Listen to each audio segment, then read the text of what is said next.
नहीं, ये मुझे नहीं पता, ये तो बानी पीटी बताएंगे या हुकूमत बताएगी। अच्छा, मुझे तो नहीं पता। क्योंकि चीमा साहब एक नोटिफिकेशन जारी हुआ था जिसपे ये कहा गया था कि बांग्लादेश की क्रिकेट टीम आई हुई है, जिस वजह से आईजी साहब जो है वो रिसोर्सेज प्रोवाइड नहीं कर सकते। पीटीआई का माजी ऐसा है, अगर ये जलसा जो है वो धरने में तब्दील हो गया तो हमें मजीद फोर्सेज की जरूरत पड़ेगी, और मजहबी जमातें जो है वो भी सुप्रीम कोर्ट पर अपना एहतजाज रिकॉर्ड करवा रही थी। तो इस बेसिस पे जो है वो जलसा मनसूख कर दिया गया था। बानी पीटीआई ने भी कहा ठीक है, हम किसी किस्म का इंतशार नहीं चाहते, जलसा मनसूख कर दिया जाए। लेकिन पीटीआई का ये कहना है कि बांग्लादेश की टीम क्या उसी वक्त आई थी? आप लोगों को तो पहले ही पता था कि बांग्लादेश की टीम आ रही है, मजहबी जमातों का एहतजाज भी पहले ही मालूम था, तो फिर जलसे का मना क्यों किया गया, नोटिफिकेशन कैंसिल क्यों कर दिया गया, एनओसी मनसूख क्यों कर दी गई? ये पीटीआई कहती है। देखिए गुजारिश ये है कि पीटीआई को भी अपने उनका जो माजी है वो कोई ऐसा काबिल रश्क तो नहीं है ना। उनका जो रिकॉर्ड है, देखें आपको याद है डी चौक में 126 दिन का धरना जो था, किस कदर अफसोसनाक था और कितने मसाइल उसने पैदा किए। बिल्कुल ऐसे ही है। चीनी प्रेसिडेंट ने आना था और वो दौरा मनसूख उनको करना पड़ा। ये मतलब कि वो उनका दौरा पाकिस्तान के वफाद में था और ये उनको बदकिस्मती से वो जो है वो मनसूख करना पड़ा इनके धरने की वजह से। अवाम के लिए जो मुश्किल पैदा हुई, इनको भी अपनी माजी की गलतियों से सीखना चाहिए। इनका सारा जो दौर है 4.25 साल का अपना, यानी बतौर अपोजिशन का भी और बतौर हुकूमत के भी, यानी इनका दौर जो है बहुत ही अफसोसनाक और नाकाबिल रश्क है और इनको अपनी गलतियों से सीखना चाहिए। 9 मई के जो वाक़यात हैं उनसे भी इनको सीखना चाहिए। देखें, ये बात यह है कि अपने वो 126 दिन का धरना हो, उनका ये है कि 9 मई के वाक़यात हो, अपना 4.25 साल दौरे हुक्मरानी हो, इनको अपने ब्लंडर से सीखना चाहिए। अच्छा चीमा साहब, क्योंकि इस वक्त मुज़ाकरात चल रहे हैं और सियासी जमातों की मुलाकातें भी तेज़ हो रही हैं, एक जगह पीटीआई जो है वो मौलाना साहब से बातचीत कर रही है, गुफ्तगू कर रही है, दूसरी जानिब आसिफ अली जरदारी साहब खुद मौलाना साहब की रिहाइशगाह पे गए, शहबाज शरीफ साहब से भी मुलाकात हुई। तो क्या लगता है आपके मौलाना साहब इस वक्त एक्टिव तो बहुत चल रहे हैं, फ्रीक्वेंट मुलाकातें भी हो रही है, लेकिन उनका जो पलड़ा है वो किस जानिब गिरेगा? मुस्लिम लीग नून की जानिब गिरेगा जो कि इस वक्त मौजूदा हुकूमत में है, या तो फिर पीटीआई की जानिब?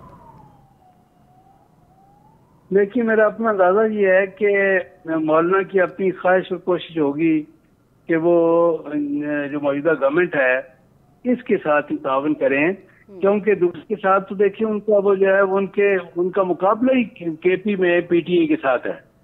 तो वो पीटीआई ने इधर रख लिया है कि उनको बहुत ज्यादा सीटों से महरूम किया है केपी में। तो बात यह है कि उनका केपी में तो देखें उनके साथ देना, पीटीआई का साथ देने का मतलब यह है कि उनकी ये बालादस्ती तस्लीम कर लेंगे और फिर यह है कि इनका आगे सियासी मुस्तकबिल जो है मजीद मखदूश होगा। तो बात यह है कि इनका, मेरा अपना ख्याल ये है कि मौलाना की अपनी भी ये जो बर्फ जमी हुई थी चीमा साहब, आप भी जानते हैं, हम भी जानते हैं कि पीडीएम को बनाने में मौलाना साहब का बहुत बड़ा हाथ था, वो सदर थे पीडीएम के। तो जब आम इंतखाबात हो रहे तो मौलाना साहब की ख्वाहिश थी कि जी मुझे सदर बना दिया जाए या मुझे केपीके का गवर्नर बना दिया जाए। तमाम जमातों को लेके इकट्ठा हुए, बानी पीटीआई को यहाँ से यानी कि वजारत उज़्मा से हटा दिया गया, फिर उसके बाद उनको कुछ मिला भी नहीं। तो ये तो कहना फिर गलत नहीं होगा कि मौलाना साहब जो अफसोस कर रहे हैं या जो नाराजगी है वो उनकी वाजिब है। देखिए, उनको मिलने का जहाँ तक ताल्लुक है, मौलाना तो देखिए बहुत मंगे हुए सियासतदान है, बड़े सीनियर सियासतदान है, लेकिन जो आखिर ये है कि हिस्सा बकदर जुस्सा ही है, हिस्सा जो वही मिलेगा हुकूमत में जितनी सीटें होंगी। अब ये कि मौलाना का जो है वो जो उनकी नाराजगी है, सबकी है, वो तो मैं समझता हूँ कि वो किसी हद तक वो जो है वो मुस्लिम लीग नून या पीपल्स पार्टी के खिलाफ नहीं है, वो एस्टेब्लिशमेंट के खिलाफ है। वो समझते हैं कि जी हमें ज्यादा हिस्सा नहीं दिया गया, ये 8 फरवरी के इलेक्शन में वो जो नताज मुरतब जो हुए तो उसमें हमें हमारा हिस्सा जो मिलना चाहिए तो वो नहीं मिला। तो ये है कि वो समझते हैं कि वो जो हिस्सों का फैसला जो एस्टेब्लिशमेंट कर रही थी तो हमें शायद ये JUI को वो हिस्सा नहीं मिला। तो ये है कि वो उसमें मुस्लिम लीग नून या पीपल्स पार्टी का कसूर नहीं है, लेकिन मुस्लिम लीग नून पीपल्स पार्टी मौलाना के पुराने साथी हैं और ये उनके, वो दूसरी तरफ ये उनके ये हरीफ है। मुस्लिम लीग नून और पीपल्स पार्टी और पीटीआई उनकी हरीफ है केपी में खास तौर पे, इसलिए वो अपने हरीफों के साथ कैसे जाएंगे? वहां तो ये है कि उनका सियासी मुस्तकबिल जो है वो महफूज नहीं होगा। और यहाँ पे ये है कि वो अपने पुराने साथियों के साथ, हलीफों के साथ ज्यादा कंफर्टेबल रहेंगे। ठीक है, बहुत शुक्रिया निसार चीमा साहब, आपके वक्ता मुस्लिम लीग नून से इनका ताल्लुक था। जी नाज़रीन, तो अहम मौज़ूआत पे आज हमने बात की और अब देखना यह है कि मौलाना साहब की मुलाकातें जो फ्रीक्वेंटली हो रही हैं, ये आखिर मौलाना साहब जाएंगी किसकी तरफ, और इस बात को खुद तस्लीम किया है चीमा साहब ने भी कि मौलाना साहब ने जिस तरह इलेक्शन से पहले PDM बनाई और जो उन्होंने मेहनत की तो उनको कुछ हाथ नहीं आया, तो फिर उनकी नाराज़गी भी वजह है कि इतनी मेहनत करने के बावजूद भी मुझे कोई वजारत नहीं दी गई। इससे मुझे एक मुहावरा याद आ गया, जब नवाज शरीफ साहब ये कहते थे कि मुझे क्यों निकाला, तो अब मौलाना साहब ये कहते हैं कि मुझे कोई वजारत क्यों नहीं मिली। इसी के साथ प्रोग्राम का वो ख़त्म हुआ जाता है। अपनी मेज़बान खतीजा राठौर को इजाज़त दीजिए। अल्लाह निगहबान।